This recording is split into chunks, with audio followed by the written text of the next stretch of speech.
Hello, my name is Pia Andell and my film is Levyt ja valokuvat.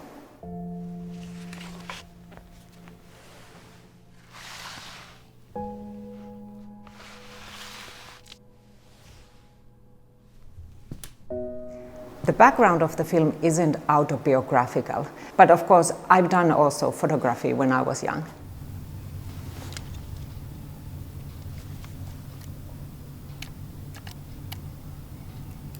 The main character wasn't very hard to find because it's my daughter, and the screenwriter suggested because she has been in some of my documentary films.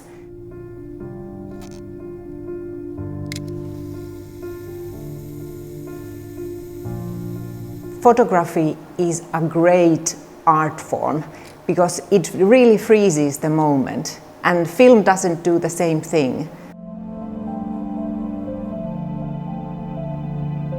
I think that in everybody's lives there are these certain moments that can turn your life around, and from then on you'll have another kind of a future ahead of you. And I think that in this film, Martta, the main character, when she finds what she finds, that will make her future different.